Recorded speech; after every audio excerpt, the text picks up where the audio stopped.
Carry Bethany Kids, hari ini hari Minggu yang ceria. Kita akan memuji dan menyembah Tuhan bersama Kak Santi dan Kak Desi. Kita juga akan mendengarkan kebenaran firman Tuhan yang disampaikan oleh Kak Yemima. Ibadah Bethany Kids ini bisa adik-adik saksikan di channel YouTube Bethany Kids Kota Madiun. Happy Sunday and God bless you. Shalom Bethany Kids. Wah, saya senang sekali dapat bertemu dengan adik-adik lagi pada hari Minggu ini di bagian online ini Kak Desi ya. Kak Santi tidak sendirian loh, ada Kak Desi. Kak Santi mengingatkan untuk absen adik-adik, jangan lupa di kolom komentar ditulis nama dan kelasnya. Nah, kita berdoa dulu ya sebelum ibadah dimulai. Ayo sikapnya yang baik, kita mulai berdoa. Tuhan Yesus, terima kasih buat hari ini kami dapat kesempatan online, walaupun secara online ya Tuhan. Kami percaya Engkau sungguh baik, Engkau akan menjaga kami Tuhan, menjaga keluarga kami selalu Bapak. Kami berdoa Bapak, pada ini dari awal pertengahan hingga akhir kita dapat berjalan dengan baik Bapak. Terima kasih Tuhan. Sekarangnya kami akan belajar untuk dengar-dengaran akan Engkau ya Tuhan, memberi yang terbaik untuk Engkau Tuhan. Terima kasih Tuhan Yesus, haleluya, amin. Kak Desi, Kak Santi mau tanya, tujuan Yesus lahir di dunia ini apa ya Kak Desi ya? Buat kita dong. Tuhan Yesus buat kita. Tuhan Yesus mau menyelamatkan kita. Kita mau ke surga, tapi Tuhan Yesus datang untuk menunjukkan bagaimana kita semua bisa diangkut bersama Tuhan ke surga. Selain itu apa lagi Desi? Ya, kemudian gini, kita ini kan manusia ya Kak Santi ya, umur kita juga terbatas ya toh. Nah, untuk ke surga banyak hal yang kita perlukan. Salah satunya kita harus mengalahkan lawan terkuat kita, yaitu iblis. Nah, Tuhan Yesus itu datang untuk membantu kita berperang melawan iblis. Kita harus hancurkan iblis. Yes, Kak Desi. betul. Kak Desi, kita ajak adik-adik Menyanyi dan bersuka cita karena Tuhan datang untuk kita semua. Ayo adik bagi berdiri ya.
Bagaimana adik-adik? Masih semangat Kak Santi? Semangat dong. Kita harus semangat memuji Tuhan. Saatnya kita sedikit berolahraga sambil memuji Tuhan.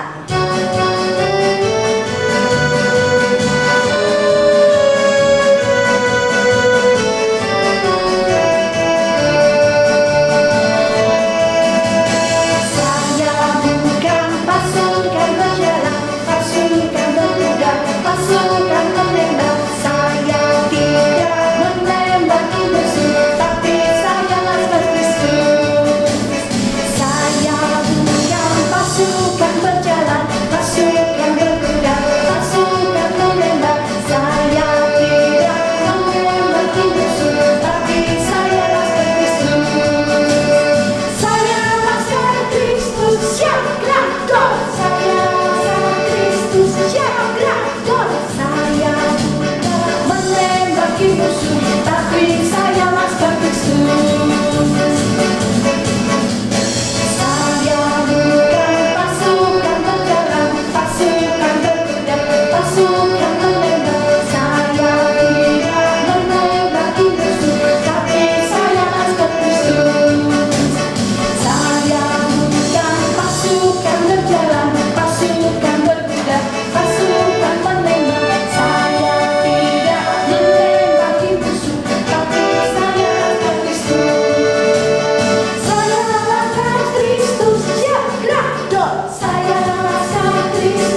Santi, tadi kita sudah sedikit ya berolahraga ya. Lumayan juga ya adik-adik ya. Sekarang sebentar lagi kita akan mendengarkan firman Tuhan. Mari kita mengambil saat teduh, kita siapkan hati kita untuk mendengarkan firman Tuhan.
hari-hari yang semakin mendekat ini kami sangat membutuhkan kerahiman-Mu. Hanya Engkaulah ya Tuhan yang sanggup menolong kami. Hanya Engkau yang sanggup berperang bagi kami. Ya Bapa, kiranya Engkau mendidik kami dengan kebenaran firman-Mu, karena didikan-Mu adalah didikan yang membawa kebaikan dan damai sejahtera bagi kami semua. Urapilah hati kami Tuhan, pikiran kami, telinga kami, sehingga kami boleh mendengarkan kebenaran firman-Mu. Kiranya Roh Kudus-Mu yang menuntun kami dalam seluruh kebenaran. Kami mengucap syukur atas segala yang Engkau karuniakan kepada kami. Dalam nama Tuhan Yesus kami berdoa dan mengucap syukur. Haleluya. Amin. Shalom Bethany Kids, wah hari ini kalian sangat hebat sudah memuji Tuhan dan menyembah Tuhan dengan luar biasa. Dan biarlah roh kita tetap terus menyala-nyala untuk melayani Tuhan lewat pujian dan lewat tarian kita ya. Nah hari ini Kak Yebima akan menyampaikan kebenaran firman Tuhan dengan judul Tujuan Yesus Lahir ke Dunia. Tujuan Yesus lahir ke dunia, Kak, biasanya itu disampaikan kalau pas Natal loh, tanggal 25.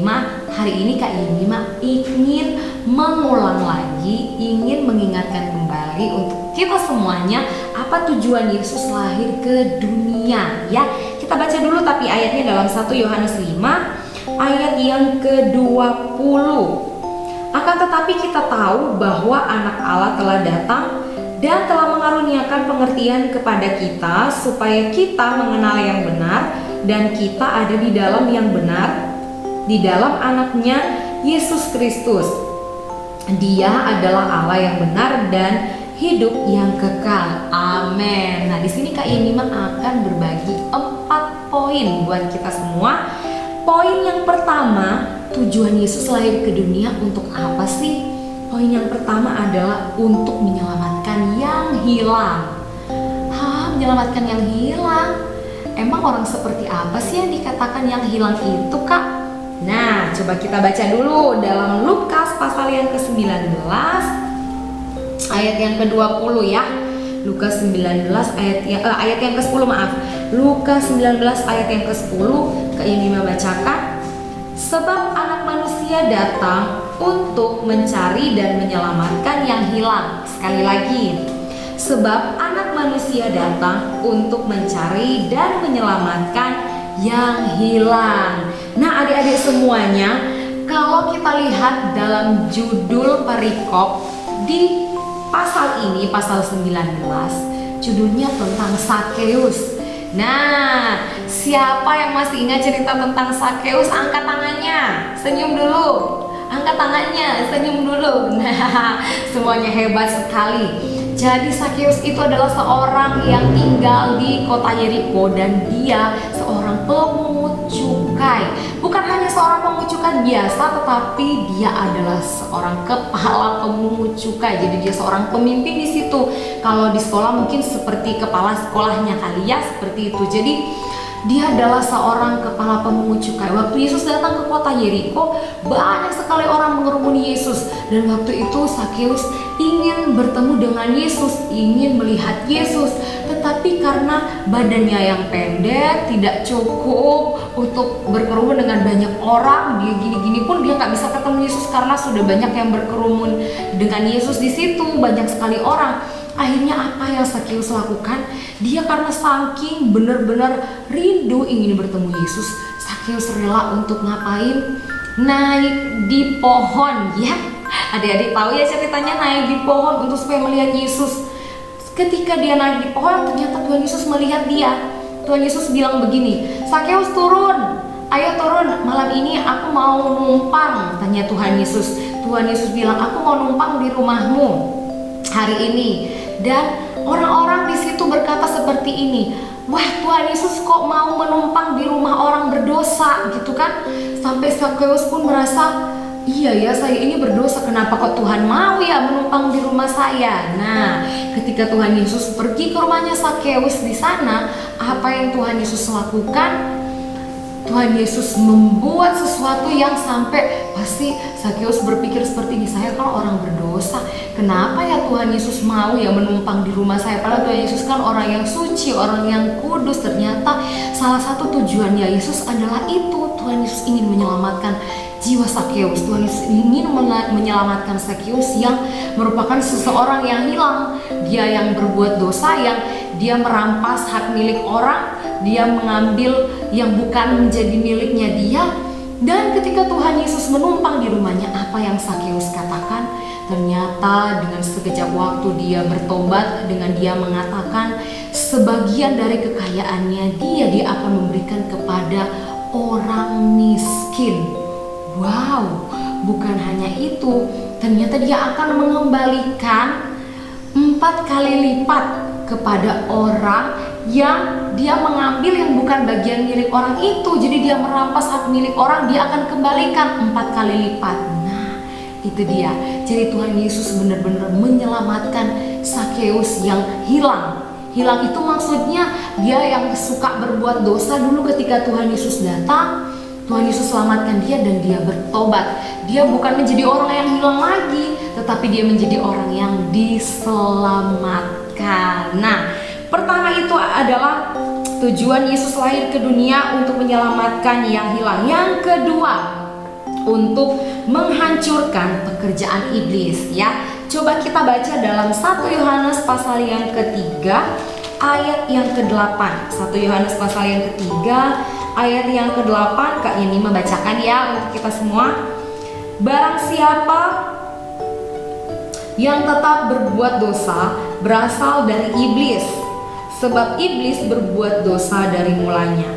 Untuk inilah anak Allah menyatakan dirinya, yaitu supaya ia membinasakan perbuatan-perbuatan iblis. Nah, adik-adik, siapa yang tahu iblis itu sukanya ngapain? Ayo, yang tahu coba jawab dari rumah. Iblis itu sukanya ngapain sih? Nah, iblis itu sukanya menggoda, iya kan? Coba mama bilang gini, harus berkata jujur ya nak. Kalau di sekolah atau dimanapun kepada banyak orang, ke siapapun kamu harus berkata jujur. Tapi pas kita mau berkata jujur, iblis bilang gini, selalu ada bisik-bisik dari iblis, gak apa-apa sesekali bohong, kan mamamu gak tahu. Iblis tuh suka menggoda, iblis tuh suka merayu. Kayak ada lagu sekolah minggu, saat iblis merayuku, katakan apa? Aku tolak itu dalam nama Yesus. Nah adik-adik, Tuhan Yesus datang itu untuk menghancurkan pekerjaan iblis melalui Roh Kudus yang ada dalam diri kita. Ketika kita mau melakukan dosa, maka Roh Kudus itu yang mengingatkan, jangan berbohong, jangan mencuri, jangan membantah. Kita harus menghormati orang tua, seperti itu. Jadi yang kedua, tujuan Yesus lahir ke dunia untuk menghancurkan pekerjaan iblis. Jadi ketika ada iblis yang menggoda, kita katakan tolak dalam nama Yesus. Tuhan yang akan sendiri berperang ganti kita, ya. Ya, yang ketiga, tujuan Yesus lahir ke dunia memulihkan hubungan manusia dengan Bapa. 1 Yohanes 1 ayat 3, kita baca 1 Yohanes 1 ayat yang ketiga. 1 Yohanes 1 ayat yang ketiga, Kak Imi membacakan untuk kita semua. Apa yang telah kami lihat dan yang telah kami dengar itu kami berikan kepada kamu juga, supaya kamu pun beroleh persekutuan dengan kami. Dan persekutuan kami adalah persekutuan dengan Bapa dan dengan anaknya Yesus Kristus. Sekali lagi ya, kayak Mima baca, apa yang telah kami lihat dan yang telah kami dengar itu kami beritakan kepada kamu juga, supaya kamu pun beroleh persekutuan dengan kami. Dan persekutuan kami adalah persekutuan dengan Bapa dan dengan anaknya Yesus Kristus. Nah, yang ketiga, tujuan Yesus lahir ke dunia untuk memulihkan hubungan manusia dengan Bapa. Dengan cara apa? Lewat firman-Nya, Yesus mengajarkan untuk setiap kita orang yang percaya, mau dia masih kecil atau sudah orang tua, bahkan orang tua kita diajarkan untuk mengakui kesalahan kita, untuk memuji Bapa, untuk menyembah Dia, gitu ya. Jadi Tuhan Yesus datang lewat firman-Nya ini, dan Dia datang juga ke dunia untuk menjadi seorang manusia, untuk memulihkan hubungan kita dengan Bapa. Jadi sesuatu yang besar yang Tuhan buat adalah apa? Tuhan Yesus memberikan hidupnya untuk kita. Nah, wah, sangat luar biasa sekali ya. Ada banyak sekali yang Tuhan lakukan untuk kita, supaya hubungan kita dengan Bapa itu tetap baik. Hubungan kita dengan Bapa itu tetap berkenan, seperti itu ya, lewat kehidupan kita sendiri. Nah, yang terakhir, tujuan Yesus lahir ke dunia adalah memberikan teladan hidup kudus. Kita baca dalam 1 Petrus 2 ayat yang ke-21. 1 Petrus 2 ayat yang ke-21, Kak Emi membacakan untuk kita. Sebab untuk itulah kamu dipanggil, karena Kristus pun telah menderita untuk kamu dan telah meninggalkan teladan bagimu supaya kamu mengikuti jejaknya. Sekali lagi ya, sebab untuk itulah kamu dipanggil, karena Kristus pun telah menderita untuk kamu dan telah meninggalkan teladan bagimu supaya kamu mengikuti jejaknya. Ya, yang terakhir, memberikan teladan hidup kudus. Ketika Tuhan Yesus datang ke dunia, Tuhan Yesus melakukan banyak sekali hal di dunia. Salah satunya adalah Tuhan Yesus memberitakan kebenaran, memberitakan kabar baik, memberitakan Injil ke seluruh bumi. Dan banyak juga hal yang Tuhan Yesus dapatkan yang tidak baik. Tuhan Yesus ditolak, Tuhan Yesus diusir, Tuhan Yesus difitnah. Pokoknya banyak sekali masalah dan tantangan. Bahkan Tuhan Yesus pernah digoda oleh iblis. Pokoknya banyak sekali tantangan dan rintangan yang Tuhan Yesus hadapi ketika Dia melakukan apa yang Bapa mau dalam kehidupannya. Jadi Tuhan Yesus tuh sampai memikul salib, melewati banyak sekali tantangan dan rintangan. Saat memberitakan kebenaran seperti tadi, Dia banyak sekali ditolak, Dia diusir dan dilakukan dengan tidak layak gitu. Seorang Tuhan Yesus kan seorang yang diutus oleh Bapa untuk ke dunia gitu. Dan sampai apa teladan yang paling luar biasa yang Tuhan lakukan, sampai Dia mati di kayu salib.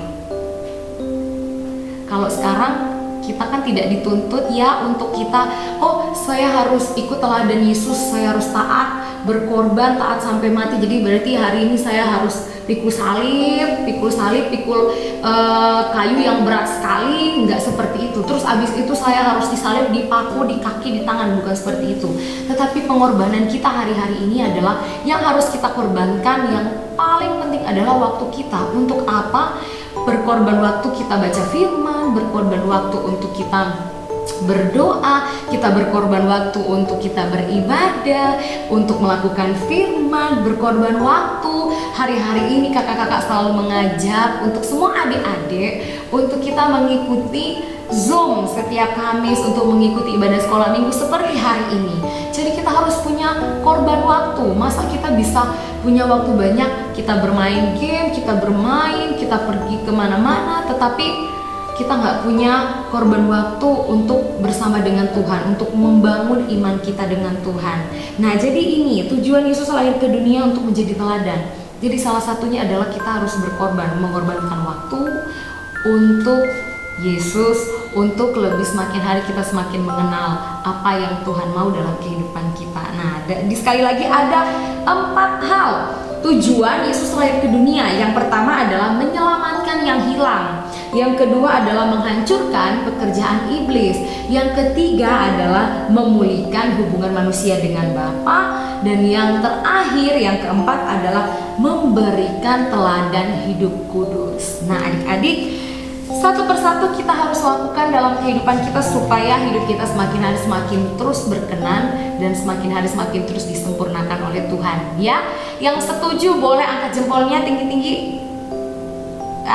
Semuanya sangat hebat. Oke, demikian sharing Kak Yunima hari ini, penyampaian firman Tuhan Kak Yunima hari ini. Dan yuk sama-sama kita satukan hati, kita berdoa. Terima kasih Tuhan Yesus untuk segala kebaikan-Mu dalam hidup kami. Kami sudah mendengarkan firman Tuhan. dan biarlah Roh Kudus yang senantiasa untuk tetap terus memberikan kami kekuatan untuk senantiasa kami boleh melakukan apa yang Tuhan mau dalam kehidupan kami. Tuhan tidak memandang umur kami yang masih kecil, namun Tuhan tahu isi hati kami benar-benar sungguh mau rindu untuk melakukan kebenaran firman Tuhan. Terima kasih Tuhan Yesus, kami tahu Engkau yang sudah lahir ke dunia dengan tujuan yang baik untuk setiap kami. Dan hari-hari ini Tuhan, kami khususnya kami mau melakukan, kami mau berkorban untuk waktu yang ada, untuk kami mau berkorban, untuk berdoa, untuk baca firman, untuk mengikuti ibadah, untuk melakukan segala yang baik Tuhan, yang Tuhan perkenankan bagi setiap kami. Tuhan Yesus mampukan setiap kami. Terima kasih Tuhan, memberkati kakak-kakak guru yang ada, Tuhan memberkati mama dan papa, kakak adik, keluarga, Engkau berkati setiap pekerjaan mereka. Terima kasih Tuhan, dalam nama Tuhan Yesus kami sudah berdoa dan kami bersyukur. Haleluya, amin. Adik-adik, kita baru saja diberkati ya Kak Santi dengan kebenaran firman Tuhan. Jangan lupa ya adik-adik untuk like, comment, share, and subscribe di channel YouTube Betani Kid Kota Madiun. Oke, mari kita menyanyi untuk Tuhan sekali lagi.